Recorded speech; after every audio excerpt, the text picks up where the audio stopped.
تبارك الذي نزل الفرقان على عبده ليكون للعالمين نذيرا.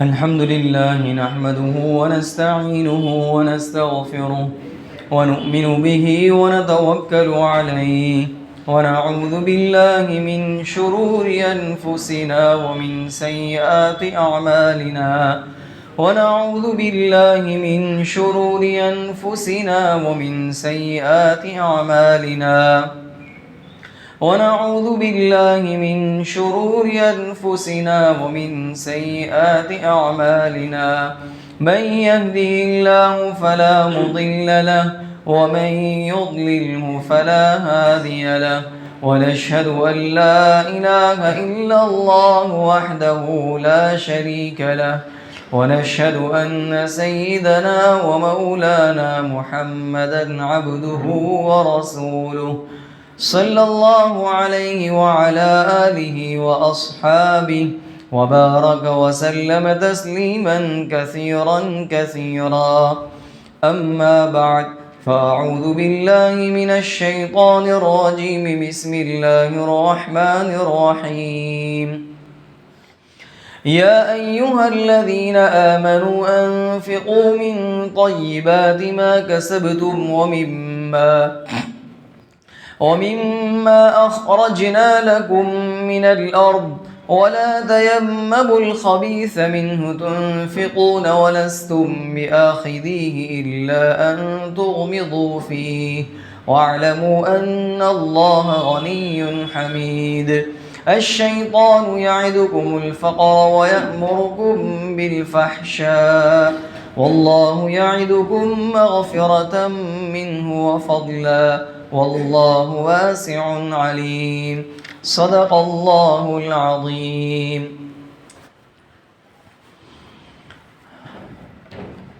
شروع میں جو آیت کریمہ تلاوت کی گئی کہ ایمان والو تم خرچ کرو صاف ستھرا حلال پاکیزہ جو تم نے کمایا. اس سلسلے میں کچھ باتیں تو اس سے پہلے بتلائی جا چکی. انفاق خرچ کرنے کی دو صورتیں ہیں. ایک صورت اجر و ثواب حاصل کرنے کے لیے، یعنی کسی محتاج کی ضرورت کو پورا کرنا پیش نظر نہ ہو، کسی کی مدد کرنا پیش نظر نہ ہو، اجر و ثواب حاصل کرنا مقصود ہو، اس کے لیے یہ خرچ کرنا ہو، تو اس وقت تو حکم ہے من طیبات کہ تم صاف ستھرا حلال اچھا خرچ کرو. اور یہاں اسی کو بتلایا گیا، یہاں یہی حکم ہے کہ جب انسان کو اجر و ثواب حاصل کرنے کے لیے کوئی خرچ کرنا ہو تو من طیبات، جیسا کہ ایک جگہ فرمایا لن تنالوا البر حتى تنفقوا مما تحبون، کہ تم نیکی کے مقام کو اس وقت تک نہیں پہنچ سکتے جب تک کہ تم ایسی چیز خرچ نہ کرو جو تمہیں پسند ہو، محبوب ہو. تو پہلی جو صورت ہے اس صورت میں حکم ہے کہ پھر اچھی چیز، صاف ستھری بہتر چیز خرچ کرنی چاہیے. دوسری جو صورت ہے کہ کسی کی مدد مقصود ہو، کسی کی مدد کرنا، کسی کی اعانت کرنا، کسی کے کام میں آنا، تو اس لیے خرچ کرنا مقصود ہو، تو اس موقع پر ضروری نہیں ہے کہ عمدہ سے عمدہ چیز دے. مثال کے طور پر کوئی غریب آیا اور آ کر دستک دی کہ مجھے لحاف چاہیے، سردی سے بچنے کے لیے لحاف، گودڑا چاہیے یا سویٹر چاہیے یا اور کوئی چیز چاہیے، جیکٹ چاہیے. تو اب یہ ضروری نہیں ہے کہ گھر میں جو عمدہ سے عمدہ ہو وہ آدمی دے، بلکہ جو ضرورت سے زائد ہو وہ دے دے. جیسا کہ صحابہ کرام نے سوال کیا یسألونک عن الانفال، کہ کہاں یسألونک ماذا ينفقون، کیا خرچ کریں؟ تو جواب میں کہا تھا قل العفو، کہہ دیجئے کہ عفو، جس کا ترجمہ جلالین میں یہ کیا ہے الفاضل عن الحاجہ، یعنی جو ضرورت سے زائد ہو. تو جو ضرورت سے زائد ہو دوسری صورت میں اس طرح کچھ بھی دے سکتا ہے. تو جو اپنی ضرورت سے زائد چیز ہو، غرضیے کے انفاق کی 2 صورتیں یہاں پر بیان کی، اس میں سے پہلی جو بتلائی من طیبات یعنی اجر و ثواب حاصل کرنے کے لیے ہو۔ اس کا شان نزول یہ ہے کہ اس کا شان نزول انصار صحابہ کرام ہے کہ اس وہ موقع پر یہ آیت کریمہ نازل ہوئی کہ انصار صحابہ کرام تھے وہ اصحاب صفہ کے لیے مسجد نبوی میں کھجور کے خوشے لٹکایا کرتے تھے، جیسے کہ آج بھی وہاں پر یہ معمول ہے کہ مسجد کے اندر، ہر مسجد میں ایک ڈبہ ہوتا ہے، ڈبے کے اندر کھجور ہوتی ہے۔ عام طور پر دیکھا تو یہی گیا کہ وہاں پر آج بھی یہ معمول ہے، جیسے کھجور ختم ہوتی ہے تو فوراً دوسری کھجور آ جاتی ہے کہ جو بھی نمازی کھجور کھانا چاہے کھجور کھا سکتا ہے، وہاں ایسا معمول ہے۔ تو غرض ہے کہ اس زمانے میں صحابہ کا یہ معمول تھا، ہو سکتا ہے وہ آج تک اسی طرح چلا آ رہا ہو، اس لیے کہ مسجد میں دیکھا، میں نے خود نے دیکھا مسجد کے اندر اس طرح ڈبے ہوتے ہیں، اس کے اندر کھجور ہوتی ہے کہ جو بھی نمازی آتا جاتا ہے وہ کھا سکتا ہے۔ غرض یہ کہ تو صحابہ کرام اس طرح کھجور کے خوشے لٹکا لیا کرتے تھے تاکہ جو صحابہ کرام پڑھنے کے لیے آتے تھے طلبا تو وہ یہ کھجور کھا لیں۔ تو جو صحابہ کرام رغبت نہیں رکھتے تھے تو وہ اسی طرح ردی قسم کی یا خشک قسم کی جو کھجور ہوتی تھی وہ لٹکا دیتے تھے جو کام کی نہ ہوتی تھی۔ تو اس پر یہ آیت کریمہ نازل ہوئی جس میں یہ بات بتلائی گئی کہ تمہیں چاہیے کہ تم بہتر اچھی چیز خرچ کرو، ایسی چیز کہ جو ردی ہو، اگر تمہیں کوئی ہدیے میں یہ چیز دے تو تم اس چیز کو گوارا نہیں کرتے، تم اس چیز کو پسند نہیں کرتے جب تم اسے لینے کے لیے تیار نہیں ہوتے۔ ہاں یہ اور بات ہے کہ تم شرم میں وہ چیز لے لو یا یہ کہ چشم پوشی کر لو تو اور بات ہے، لیکن تم ایسی چیز لینے کے لیے تیار نہیں ہوتے تو پھر اس کے بعد اچھی قسم کے جو عمدہ قسم کے کھجور کے خوشے لٹکانے لگے۔ یہ حضرات صحابہ کرام کا ایک دیکھیے عام معمول کہ جیسے ہی تنبیہ کی جاتی تو لمبی لمبی تقریر کی ضرورت نہیں، جیسے ہی بتلا دیا گیا تو فوراً عمل شروع کر دیا۔ یہ حضرات صحابہ کرام کا ایک عام معمول تھا، جیسا کہ یہاں پر بھی بتلایا گیا، جیسے ہی آیت کریمہ نازل ہوئی تو عمل فوراً بدل گیا۔ تو فرمایا وَلَا تَيَمَّمُوا الْخَبِيثَ مِنْهُ تُنْفِقُونَ وَلَسْتُمْ بِآخِذِيهِ إِلَّا أَن تُغْمِضُوا فِيهِ، کہ تم ردی اور خبیث کا ترجمہ ناپاک یعنی جو کچھ کام کی نہ ہو، ردی قسم کی ہو، تو ایسی چیزوں کو تم خرچ کرنے کا ارادہ نہ کرو۔ وَلَسْتُمْ بِآخِذِيهِ، اگر یہی چیز تم کو دی جائے تو تم لیتے نہیں، تم لینے کے لیے تیار نہیں ہوتے۔ إِلَّا أَن تُغْمِضُوا فِيهِ، ہاں کچھ ایسے لوگ بھی ہوتے ہیں کہ جو شرما شرمی میں کہ کیا کہا جائے زبان سے لے لیتے ہیں، تو ایسی چیز لے لیتے ہیں، اپنی زبان سے کہتے ہیں لیکن دل میں تو وہ چیز ہوتی ہے۔ لیکن بہت سے تو ایسے بھی ہوتے ہیں کہ اگر ان کو اس طرح چیز دی جائے ردی قسم کی، کیا سمجھتا ہے، فقیر سمجھتا ہے، تیرے کو چاہیے تو میں تیرے کو دے دوں، کتنے چاہیے، اس طرح۔ تو ایسے بھی ہوتے ہیں جو سامنے سے کہہ دیتے ہیں، ہم تو نہیں کہتے اپنی زبان، ہم تو سامنے سے زبان سے کہہ دیتے، دل میں نہیں رکھتے، ہم شرم والے نہیں ہیں، ایسے ہی بول دیتے ہیں، سامنے والے کو کھوٹا لگے تو کھوٹا لگے، تو اس طرح بھی کہہ دیتے بہت سے لوگ۔ تو اللہ تعالیٰ فرماتا ہے کہ جب تم کو اگر اس طرح کوئی چیز دی جائے تو تم لینے کے لیے تیار نہیں ہوتے، تو پھر ایسی چیز تم اللہ کے راستے میں خرچ کرتے ہو تو یہ کیسے مناسب ہے؟ یہ بھی مناسب نہیں ہے۔ جب تم اللہ کے راستے میں جب کچھ خرچ کرتے ہو تو پھر وہ کیسی ہونی چاہیے؟ صاف ستھری اور بہتر ہونی چاہیے۔ وَاعْلَمُوا أَنَّ اللَّهَ غَنِيٌّ حَمِيدٌ، اور تم جان لو کہ اللہ تعالیٰ غنی ہے، بے نیاز ہے۔ اللہ تبارک و تعالیٰ بار بار جیسا کہ حکم دے رہا ہے خرچ کرنے کے لیے، ترغیب دے رہا ہے، تو اللہ تعالیٰ کہنا چاہتا ہے ہمیں اس کی کوئی ضرورت نہیں ہے کہ ہم ترغیب دے رہے ہیں اس لیے کہ ہمیں ضرورت ہے کہ تم خرچ کرو، ہمیں کوئی ضرورت نہیں ہے، ہم تو بے نیاز ہیں، ضرورت تمہیں ہے، تم اپنے لیے خرچ کرو، تم اپنی ضرورت سمجھ کر خرچ کرو، تم اپنی آخرت سنوارنے کے لیے خرچ کرو، ہمیں تمہاری پیسوں کی کوئی ضرورت نہیں ہے۔ غنی، ہم بے نیاز ہیں، تم جو خرچ کرو گے اپنے فائدے کے لیے، اپنی آخرت سنوارنے کے لیے، اپنی آخرت بنانے کے لیے۔ واللہ اعلم ان اللہ غنی حمید، اور اللہ تعالیٰ قابل تعریف ہے۔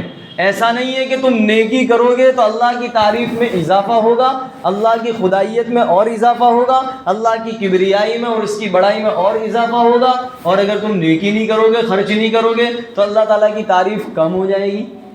اللہ تعالیٰ کی کبریائی میں کمی آ جائے گی. جیسا کہ دنیا میں ایسا ہوتا ہے جتنے فالوورس بڑھتے ہیں تو اس کی اور شہرت ہو جاتی ہے, وہ بڑا آدمی بن جاتا ہے, اور اگر کوئی اس کا نام لینے والا ہی نہیں ہوتا تو اس کی کوئی سمجھو کہ اس کا نام ہی نہیں ہوتا, نام و نشان نہیں ہوتا. تو دنیا میں بھی یہ حال ہے. تو اللہ تعالیٰ کہنا یہ چاہتا ہے ایسا نہیں ہوگا کہ تم کرو گے تو ہم بڑے بن جائیں گے, بڑائی میں اور اضافہ ہوگا, اور نہیں کرو گے تو ہم نیچے, ہماری تعریف میں کمی آ جائے گی. حمید, ہم تو پہلے بھی ایسے تھے, کرو گے تب بھی, نہیں کرو گے تب بھی, ہماری بڑائی میں کوئی اضافہ نہیں ہوگا اور نہ کمی آئے گی, جیسے پہلے تھے ایسے ہی رہیں گے. یوں سمجھ لیجئے کہ پوری دنیا میں سب فرعون ہو جائیں, فرعون جیسے شیطان جیسے کام کرنے والے بن جائیں, گنہگار بن جائیں, تب بھی اللہ کی کبریائی میں کوئی فرق نہیں آئے گا, کمی نہیں ہوگی. اور سب کے سب فرشتے بن جائیں تب بھی اللہ کی کبریائی میں اضافہ نہیں ہوگا. یہ تو اللہ تعالیٰ فرماتا ہے وَاعْلَمُوا أَنَّ اللَّهَ غَنِيٌّ حَمِيدٌ, کہ تم جان لو اللہ تعالیٰ تو بے نیاز ہے, اسے کسی کی کوئی ضرورت نہیں ہے. حمید, اور وہ قابل تعریف ہے, قابل ستائش ہے. الشیطان, اب دیکھیے انسان جب نیکی کا ارادہ کرتا ہے, خرچ کرنے کا ارادہ کرتا ہے, تو پہلی چیز نفس تو آتا ہی ہے, ساتھ ہی ساتھ شیطان انسان کو بہکاتا ہے. شیطان جو ہے وہ انسان کو بہکاتا ہے, ڈراتا ہے, آگے کیا ہوگا, تیرا کیا ہوگا, تیری اولاد کا کیا ہوگا, وغیرہ وغیرہ بہکاتا ہے اور وسوسے ڈالتا ہے. تو جس وسوسے کی وجہ سے انسان اس کے بہکاوے میں آ جاتا ہے. تو اللہ تعالیٰ فرماتا ہے الشیطان یعدکم الفقر, شیطان وہ تمہیں فقر سے ڈراتا ہے, تنگ دستی سے ڈراتا ہے. کہ جب انسان خرچ کرنے کا ارادہ کرتا ہے, تو جب انسان کے دل میں یہ خیال آئے, یہ وسوسہ پیدا ہو کہ اگر تو خرچ کرے گا, اولاً تو تیرے پاس ہے تھوڑا, اب اگر تھوڑا ہے اور تھوڑے میں سے خرچ کرے گا تو اتنا کم ہو جائے گا اور مزید تھوڑا ہو جائے گا, پھر تو مجبور ہو جائے گا. جب تجھے ضرورت پیش آئے گی تو کیا ہوگا, اور پھر تیرے پیچھے تو اولاد بھی ہے, تیرے بیوی بچے ہیں, ماں باپ ہیں, اور خاندان لگا پڑا ہے, پھر تو کیا کرے گا, اتنے روپے ہیں اس میں خرچ کرے گا تو پھر تیرا کیا ہوگا. اس قسم کے حالات اور ڈراتا ہے اور بخل پر, کنجوسی پر آمادہ کرتا ہے. تو اللہ تعالیٰ اگر یہ قسم کا خیال پیدا ہو, وسوسہ, تو یہ شیطان ہی کی طرف سے ہے. الشیطان یعدکم الفقر, اگر مال تھوڑا بھی ہو تب بھی انسان کو خرچ کرنا چاہیے, گریز نہیں کرنا چاہیے. اللہ تعالیٰ فرماتا ہے الشیطان یعدکم الفقر. تو گویا کہ خرچ کرنے کے سلسلے میں بے شمار فضائل ہیں, ترغیب دی گئی ہے, اور نہ کرنے پر وعید بھی بتلائی گئی ہے, تنبیہ بھی کی گئی ہے. حضرت اسماء رضی اللہ تعالی عنہ یہ گن گن کر ناپ تول کر خرچ کرتی تھی. تو حضرت نبی علیہ الصلوۃ والسلام نے ان سے فرمایا کہ اسماء نصیحت فرمائی کہ تم یہ گن گن کر دیتی ہو, تم ناپ تول پر گن گن کر نہ دو, بلکہ ان گنت بغیر گنے دو, تو اللہ تعالیٰ بھی تمہیں بغیر گنے دے گا, ورنہ اللہ تعالیٰ بھی تمہیں گن گن کر دے گا. پھر اسی طرح آپ نے فرمایا کہ تم جمع کر کے نہ رکھو, اگر جمع کر کے رکھو گی تو اللہ تعالیٰ بھی جمع کر کے رکھے گا, یعنی نہیں دے گا. اور پھر آپ نے فرمایا کہ تم سے جتنا ہو سکے اتنا تم دیتی رہو, یعنی مثال کے طور پر اگر ہمارے پاس 10 روپے ہوں, 10 میں سے بھی 1 روپیہ دے, 98 دے, لیکن صدقہ و خیرات کرتا رہے انسان. حضرت ابو ذر غفاری رضی اللہ تعالیٰ عنہ کی روایت ہے, بخاری اور مسلم دونوں میں ہے. حضرت نبی علیہ الصلوۃ والسلام نے ارشاد فرمایا قسم ہے کعبہ کے مالک کی کہ وہ گھاٹا اٹھانے والا ہے, وہ نقصان اٹھانے والا ہے, وہ گھاٹا اور نقصان اٹھانے والا ہے. اب حضرت ابو ذر غفاری رضی اللہ تعالیٰ عنہ نے عرض کیا یا رسول اللہ کون؟ آپ نے فرمایا مالدار, مال والے لوگ, یعنی مال والے لوگ. وہ مالدار مستثنا ہے گھاٹا اٹھانے سے اور نقصان اٹھانے سے کہ جو اس طرح اور اس طرح, یعنی دائیں بائیں اور چاروں طرف گویا کہ دائیں بائیں آگے پیچھے سے خرچ کرنے والے, یعنی خوب خرچ کرنے والے ہوں تو وہ گھاٹا اٹھانے والے اور نقصان اٹھانے والے نہیں ہیں. حضرت ابو ہریرہ رضی اللہ تعالیٰ عنہ سے روایت ہے, ترمذی شریف میں, حضرت نبی علیہ الصلوۃ والسلام نے ارشاد فرمایا کہ سخی وہ اللہ کے بھی قریب ہے, جنت کے بھی قریب ہے اور لوگوں کے بھی قریب ہے, اور بخیل جو ہے وہ اللہ سے بھی دور ہے, جنت سے بھی دور ہے اور لوگوں سے بھی دور ہے, اور جہنم سے وہ قریب ہے. گویا کہ سخی کی جو ہے وہ اللہ سے دوستی ہو نہیں سکتی, اور بخیل کی دوستی اللہ تعالیٰ سے ہو ہی نہیں سکتی۔ اور پھر آپ نے کیا فرمایا کہ جاہل سخی عبادت گزار سے اللہ تعالیٰ کو زیادہ محبوب ہے۔ مطلب یہ ہے کہ ایک آدمی تو خوب عبادت کرنے والا ہے، خوب اللہ کی عبادت کرتا ہے، نماز بھی روزہ بھی سب کچھ کرتا ہے، لیکن بخیل ہے، کنجوس ہے، تو یہ آدمی اللہ تعالیٰ کو پسند نہیں ہے، محبوب نہیں ہے۔ بالمقابل وہ آدمی ایک جاہل ہے، ان پڑھ ہے، اور لیکن وہ سخی، سخاوت خوب کرنے والا، عبادت نہیں کرتا زیادہ لیکن خوب سخاوت کرتا ہے، تو اللہ تعالیٰ کو یہ بندہ زیادہ محبوب ہے۔ ایک اور روایت میں حضرت ابو ہریرہ رضی اللہ تعالیٰ عنہ سے روایت، حضرت نبی علیہ الصلوۃ والسلام نے ارشاد فرمایا کہ سخاوت یہ جنت میں ایک درخت ہے، اور اس درخت کی شاخیں، ٹہنیاں جنت سے باہر نکلی ہوئی ہیں۔ جو شخص اس ایک ٹہنی کو، کسی ایک ٹہنی کو پکڑ لے گا تو وہ ایک ٹہنی وہ جنت میں لیے بغیر اس آدمی کو نہیں رہے گی، یعنی یہ ہو نہیں سکتا کہ وہ ٹہنی اسے باہر چھوڑ دے، وہ ٹہنی ضرور اس آدمی کو جنت تک لے جائے گی، جنت میں داخل کر دے گی۔ اور بخیلی، کنجوسی، یہ جہنم کے اندر ایک درخت ہے اور اس کی شاخیں جہنم سے باہر نکلی ہوئی ہیں۔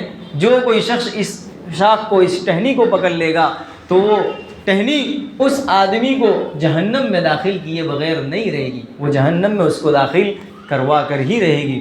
گویا کہ سخاوت اور بخیلی، سخاوت اتنی بڑی چیز ہے اور بخیلی اتنی گھٹیا اور خطرناک چیز ہے۔ ایک مرتبہ حضرت ابو ہریرہ رضی اللہ تعالیٰ عنہ سے ہی روایت ہے، وہ فرماتے ہیں حضرت نبی علیہ الصلوۃ والسلام نے ارشاد فرمایا کہ روزانہ دو فرشتے اعلان کرتے ہیں صبح کو، ایک فرشتہ اعلان کرتے ہیں کہ جو خرچ کرتا ہے اللہ تعالیٰ اس کے مال میں بڑھوتری دے، خوب مال میں اضافہ کرے، اور جو خرچ نہیں کرتا، روک کر رکھتا ہے، تو اللہ تعالیٰ اس کے مال کو بھی ہلاک و برباد کر دے۔ اور حدیث قدسی ہے، خود اللہ تعالیٰ فرماتا ہے کہ تو مخلوق پر خرچ کر تو میں تجھ پر خرچ کروں گا۔ اتنے سارے فضائل ہیں اور اتنی ساری ترغیب دی گئی ہے، اور بخیلی پر بڑی تنبیہ اور اس پر وعیدیں سنائی گئی ہیں۔ ایک شخص نے حضرت نبی علیہ الصلوۃ والسلام سے عرض کیا کہ یا رسول اللہ، کہ کون سا صدقہ ایسا ہے جو ثواب کے اعتبار سے زیادہ ہو، سب سے زیادہ بڑا ہوا ہو؟ تو آپ نے فرمایا وہ صدقہ کہ جو صدقہ دیتے وقت تندرست ہو، صحت مند ہو۔ اس لیے کہ جب آدمی تندرست ہوتا ہے تو وہ پیسے کو روک کر رکھتا ہے کہ ابھی تو جوانی ہے، ابھی تو تندرست ہے، جب مرنے کے قریب پڑوں گا جب دیں گے، جب دیکھی جائے گی، ابھی تو زندگی بہت باقی ہے اور عیش کرنے باقی ہیں، مزے اڑانے باقی ہیں، تو یہ پیسہ خرچ کر دوں گا تو پھر میری جی کی چاہت یہ سب رہ جائے گی۔ تو آپ نے فرمایا تندرستی مرض الوفات میں نہ ہو، جب مرنے کے قریب ہوتا ہے انسان تو وصیت بھی کر جاتا ہے، تو تندرستی کے وقت تندرست ہو اس موقع کا صدقہ، جبکہ وہ اس کا دل خرچ کرنے کو نہ چاہتا ہو، اور دوسری بات تو خرچ کرنے کو نہ چاہتا ہو، تیسری بات یہ کہ وہ پیسہ جمع کرنے کا ارادہ بھی رکھتا ہو کہ پیسہ میرا کم ہو جائے گا، اور چوتھی بات آپ نے فرمائی تنگ دستی کا اسے ڈر ہو کہ اگر میں خرچ کر دوں گا تو میں تنگ دست ہو جاؤں گا، غریب ہو جاؤں گا، محتاج ہو جاؤں گا، پھر مجھے کسی سے مانگنا محتاج ہو جاؤں گا، تو تنگ دستی کا اسے ڈر ہو۔ یہ چار باتیں آپ نے ارشاد فرمائی۔ ایسے آدمی کا جو صدقہ ہے وہ صدقہ سب سے زیادہ اجر کے اعتبار سے زیادہ بڑا ہوا ہے۔ تو دیکھیے مارکیٹ میں جو چیز کم ہوتی ہے اس کا ریٹ زیادہ ہوتا ہے، جو چیز زیادہ ہوتی ہے اس کا ریٹ اتنا زیادہ، مارکیٹ میں جو چیز کم ہو اسی کا ریٹ زیادہ، اللہ تعالیٰ کے یہاں اسی کا ریٹ زیادہ ہے۔ اسی لیے کہا جاتا ہے کہ سجدہ جوان آدمی کا یہ اللہ تعالیٰ کو پسند ہے، بالمقابل اس بوڑھے آدمی کے جو ریٹائر ہو چکا ہے۔ اب وہ تو ریٹائر ہو چکا ہے، مسجد میں ہی پڑا رہے گا، وہ تو صدقہ کرے، وہ تو سجدہ کرے گا ہی، تو اللہ تعالیٰ کو سجدہ اس نوجوان کا پسند ہے کہ جو جس کی جوانی ہے اور وہ اس پر بہت ساری ذمہ داریاں ہیں، بوجھ ہیں، ان بوجھ اور ذمہ داریوں کے ساتھ وہ اپنے آپ کو فارغ کر کے اللہ کے سامنے حاضر ہو رہا ہے، تو اس کا سجدہ اللہ تعالیٰ کو زیادہ پسند ہے۔ تو یہاں پر بھی ایسا ہی ہے، اللہ کے نبی علیہ الصلوۃ والسلام نے ارشاد فرمایا کہ ایسا صدقہ جو صدقہ کرتے وقت تندرست ہو۔ تو گویا کہ دیکھیے الشیطان، ایک طرف تو شیطان کا وعدہ اور دوسری طرف اللہ تعالیٰ کا وعدہ۔ شیطان جو ہے فقر سے ڈراتا ہے، تنگ دستی سے ڈراتا ہے، اور اللہ تعالیٰ وعدہ کرتا ہے مغفرت کا، فضل کا، کہ خرچ کرو گے تو گناہ معاف ہوں گے، خرچ کرو گے تو وہ 1 کے 10 دے گا، اور 10 کے بعد 700 گنا دے گا، واللہ یضاعف لمن یشاء، بلکہ اس سے زیادہ دے گا، جس قدر اخلاص ہوگا اس کے مطابق دے گا۔ ایک طرف اللہ تعالیٰ یہ اعلان کر رہا ہے اور وعدہ کر رہا ہے، اور دوسری طرف یہ شیطان کا وعدہ ہے، شیطان کا ڈرانا ہے۔ اب انسان کو فیصلہ کرنا چاہیے کہ وہ کس کی بات کو مانے۔ اگر وہ شیطان کی بات میں آ کر وہ اللہ کے وعدے پر یقین نہیں رکھتا اور اللہ کے وعدے کو ترک کر دیتا ہے تو یہ اس کی ناسمجھی اور بے وقوفی کی بات ہوگی۔ انسان کو اللہ کے وعدے پر بھروسہ کرنا چاہیے۔ حضرت صحابہ کرام کو دیکھیے، حضرت عائشہ رضی اللہ تعالیٰ عنہ یہ بڑی سخی تھی، خوب سخاوت کرتی تھی، خوب فیاض تھی۔ حضرت نبی علیہ الصلوۃ والسلام تو تھے ہی، آپ اندازہ لگائیے، تعجب کی تو بات یہ کہ آپ صلی اللہ علیہ وسلم کے پاس تو اولاً آپ تو آپ کی جو غریبی فقیری تھی وہ تو خود کی اختیاری تھی، اضطراری نہیں تھی، اس کے باوجود آپ کی فیاضی اور آپ کی سخاوت آسمان کو چھونے والی تھی۔ اور آج ہم یوں سوچتے ہیں میرے پاس تو 100 ہی روپے یا 10 روپے ہیں، پھر بھی 1 روپیہ کسی غریب کو فقیر کو دینا ہو تو سوچتے کہ 1 دوں گا تو 9 ہو جائیں گے، 1 کم ہو جائے گا، 10 پورے توڑ جائیں گے۔ پتہ نہیں، انسان کو خرچ کرنے میں دریغ نہیں کرنا چاہیے۔ حضرت عائشہ رضی اللہ تعالیٰ عنہ خوب سخاوت کرتی تھی، اور ایک مرتبہ آپ کے پاس 2 بوریے بھر کر درہم آئے، تو آپ نے ایک طباق خنچا منگایا اور اس میں سب درہم بھر دیے اور خوب اس میں سے بھر بھر کر دیتی رہی۔ باندی کو بھی حکم دیا کہ بھر بھر کر دیتے رہیں، جو محتاج ہیں، جو یتیم ہیں، انہیں بھر بھر کر دیتے رہیں، ضرورت مندوں کو۔ شام تک سب درہم ختم، اس میں سے 1 درہم بھی یہ نہیں کہ اپنے لیے رکھا، سب درہم ختم ہو گئے۔ اور خود جو تھی وہ روزے سے تھی، روزدار تھی۔ جب افطاری کا وقت آیا تو اپنی باندی سے کہا کہ جاؤ افطاری کے لیے لے آؤ کچھ، تو وہ 1 روٹی اور زیتون کا تیل یہ لے کر آئی۔ تو کہنے لگی کہ تم 1 درہم کا گوشت ہی لے آتی تو کم از کم افطاری کا وہ گوشت ہی کھا لیتے۔ تو باندی کہنے لگی آپ کو چاہیے تھا پہلے، اب تان دینے سے کیا مطلب، پہلے اگر کہا ہوتا تو پہلے لے آتے، لیکن اب تو سب درہم ختم ہو چکے ہیں، شام تک سب درہم ختم کر چکی تھی۔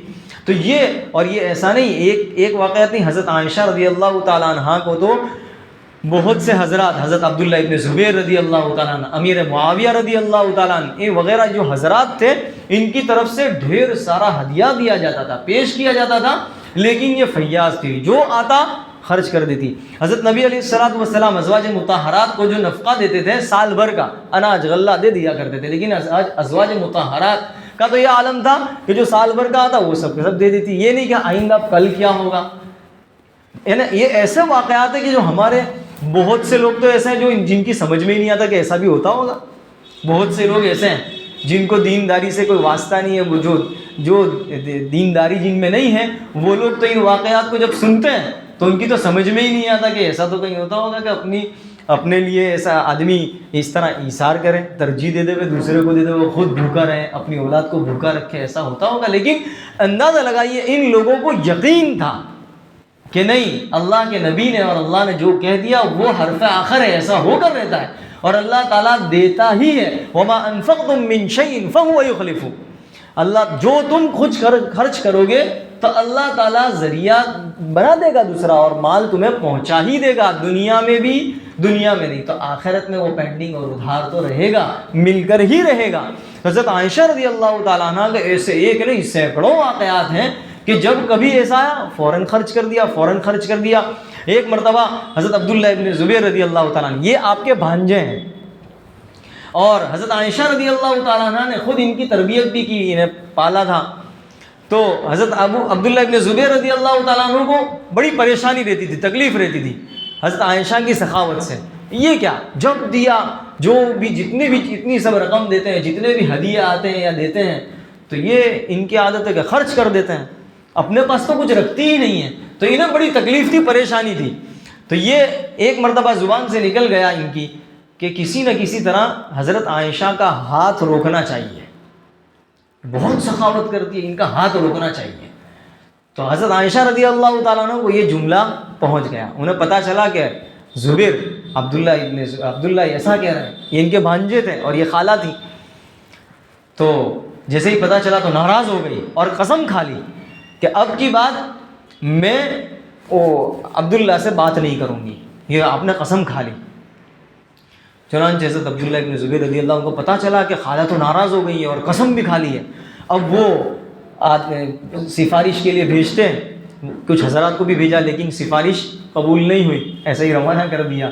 بڑے پریشان ہوئے کہ میں نے کیا کہہ دیا، اور اب وہ معافی چاہتے تھے لیکن معاف کرنے وہ عذر کر دیتی ہے حضرت عائشہ، میں نے تو قسم کھا لی ہے، اب اگر میں ان سے بات کر لوں گی تو قسم ٹوٹے گی، قسم توڑنے کے لیے تو اس کا عذر کر دیتی تھی غرضے کے۔ پھر حضرت حضور صلی اللہ علیہ وسلم کے نلیال کے 2 آدمیوں کو لے کر حضرت عائشہ کے پاس گئے، وہ جیسے ہی اجازت لی اور 2 آدمی پردے کے پیچھے بیٹھے، یہ چھپ کر ان کے ساتھ چلے گئے، اور جیسے کہ گفتگو چل رہی تھی تو فوراً پردے کے اندر چلے گئے، چونکہ خالہ تھی تو فوراً پردے کے اندر جا کر لپٹ گئے اور خوب معافی مانگنے لگے، اور ادھر جو حضرات تھے وہ بھی سفارش کرنے لگے، اور جو حدیث کے اندر ممانعت ہے کہ مسلمان سے بات چیت نہ کرنے کی جو ممانعت کی گئی ہے کہ 3 دن نہ کرے، تو اس سلسلے میں جو وعید ہے وہ وعیدیں سنانے لگے۔ تو حضرت عائشہ رضی اللہ تعالیٰ عنہ تاب نہیں لا سکی، حضرت حضور کی جو وعید ہے کہ اگر 3 دن بات نہ کرے تو اس پر جو وعید ہے جہنم وغیرہ کی، یہ وعیدیں سنانے لگے تو اس پر تاب نہ لا سکی اور رونے لگی اور معاف کر دیا۔ تو اس طرح حضرت عائشہ رضی اللہ تعالیٰ عنہ کا یہ حال تھا۔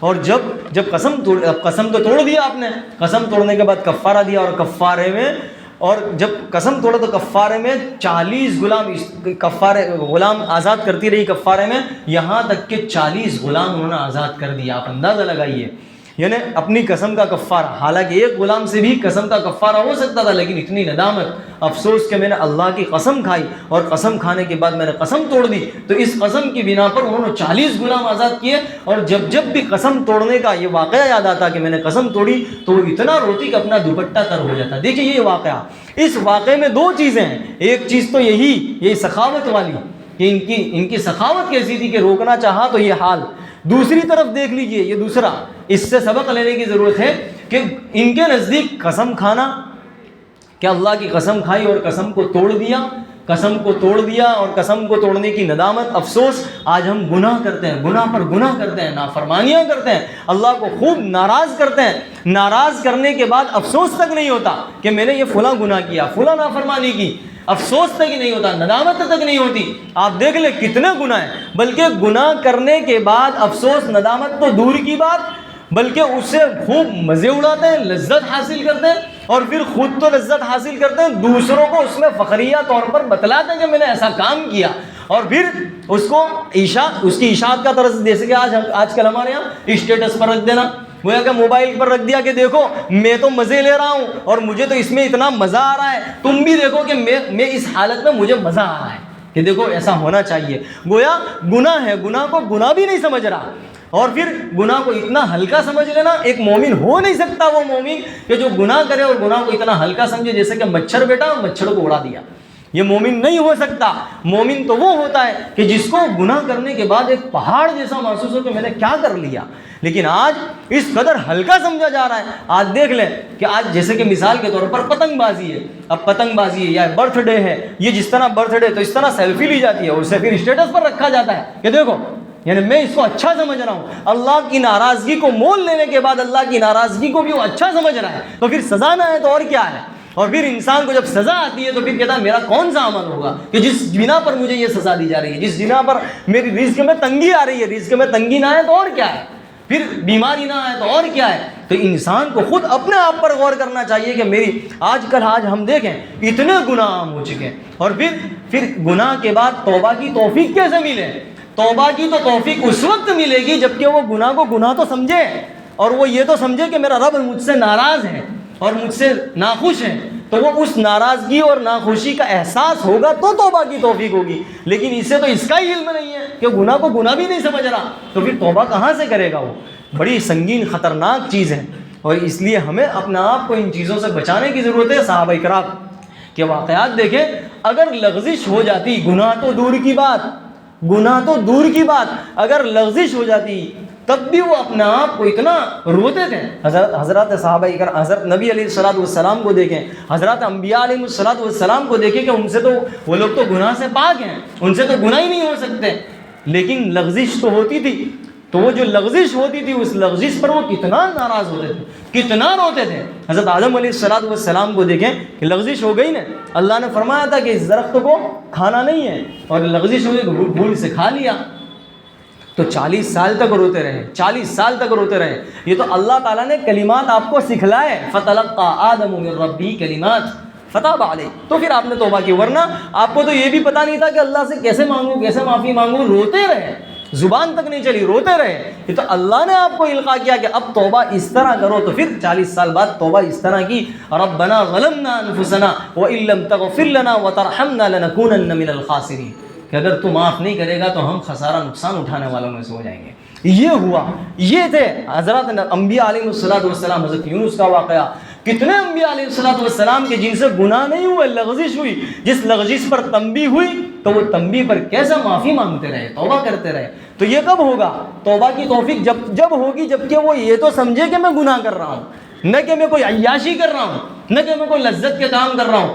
آج گناہ کو نیکی سمجھ رہا ہے، تبھی تو وہ اسٹیٹس پر رکھ رہا ہے۔ برتھ ڈے کو دیکھو کتنا، جتنی ڈی جے، اگر کتنی نافرمانی والے کام کرنے کے بعد ویڈیو اتارنا اور ویڈیو سیلفی لگانا، اور پھر سیلفی لگانے کے بعد اس کی اشاعت کا ذریعہ اسٹیٹس پر رکھ دو، واٹس ایپ پر چلا دیا۔ یہ تو پھر انسان کا حال کیا ہوگا؟ پھر سزا نہ آئے، برکت نہ اٹھے، تو تنگی نہ آئے، تو اور کیا ہوگا؟ اس لیے ہمیں ان چیزوں سے اپنا آپ کو بچانے کی ضرورت ہے۔ غرضے کے مضمون تو کچھ اور تھا، بات کہیں اور چلی گئی، بات تو خرچ کرنے کے متعلق تھی۔ اللہ تبارک و تعالیٰ مجھے اور آپ کو اس پر عمل کرنے کی توفیق عطا فرمائے۔ وآخر دعوانا الحمدللہ رب العالمین۔ سبحانك اللهم وبحمدك وتبارك اسمك وتعالى جدك ولا إله غيرك، لا إله إلا الله الحليم الكريم، سبحان الله رب العرش العظيم، أسألك موجبات رحمتك وعزائم مغفرتك والغنيمة من كل بر والسلامة من كل إثم، لا تدع لنا ذنبا إلا غفرته ولا هما إلا فرجته ولا كربا إلا نفسته ولا ضرا إلا كشفته ولا حاجة هي لك رضا إلا قضيتها ويسرتها يا أرحم الراحمين۔ اے اللہ ہمارے گناہوں کو معاف فرما، خطاؤں سے درگزر فرما۔ یقیناً ہم گنہگار ہیں، خطا کار ہیں، قصوروار ہیں۔ اے اللہ سینہ تان کر گناہ کیے ہیں، اے اللہ سینہ تان کر گناہ کیے ہیں۔ اے اللہ ہمیں اس چیز کا علم تھا کہ تو ہمیں دیکھ رہا ہے، تیری نہ سونے والی آنکھ دیکھ رہی ہے، پھر بھی اے اللہ ہم نے علی الاعلان گناہ کیا ہے۔ اے اللہ چھپ کر بھی گناہ کیے ہیں، اے اللہ تنہائیوں میں ہم نے تجھے ناراض کیا ہے، اے اللہ لوگوں کے سامنے بھی ہم نے تجھے ناراض کیا ہے۔ اے اللہ معاف فرما دے، تیرا علاوہ کوئی معاف کرنے والا نہیں ہے، تیرا علاوہ کوئی بخشنے والا نہیں ہے، تیرا علاوہ کوئی اے اللہ سوال کو پورا کرنے والا نہیں ہے، محتاجگی کو دور کرنے والا نہیں ہے، تیرا علاوہ کوئی ہمارا پرسان حال نہیں ہے۔ اے اللہ تو ہی تنہا ہمارا رازق اور خالق ہے، رزق دینے والا، اور اے اللہ تو ہی ہمیں، اے اللہ تو ہی ہمیں پالنے والا ہے۔ اے اللہ ان سب کے باوجود یقیناً ہم نے تجھے بہت ناراض کیا ہے۔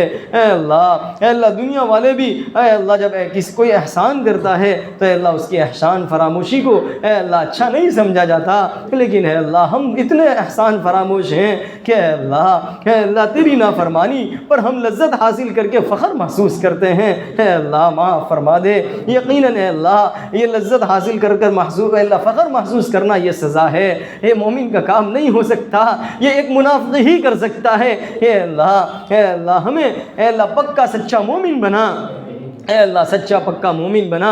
اے اللہ نفاق سے ہماری پوری حفاظت فرما، نفاق سے ہماری حفاظت فرما۔ اے اللہ تو ہمیں اپنا بنا لے، اے اللہ تو ہمیں اپنا بنا لے، ہمیں اپنا بنا لے۔ اے اللہ غیروں کے طریقوں پر چلنے سے اے اللہ اس پر اے اللہ فخر محسوس کرنے سے، اے اللہ فخر کرنے سے ہماری پوری حفاظت فرما۔ اے اللہ نبی کے طریقوں پر چلنے اور اس پر فخر کرنے اے اللہ کی ہمیں توفیق عطا فرما۔ اے اللہ جو کچھ مانگا عطا فرما، جو مانگنے سے رہ گیا اپنی شان عطا فرما۔ ربنا تقبل منا انك انت السميع العليم وتب علينا انك انت التواب الرحيم، وصلى الله على النبي الكريم، سبحان ربك رب العزة عما يصفون وسلام على المرسلين والحمد لله رب العالمين برحمتك يا ارحم الراحمين۔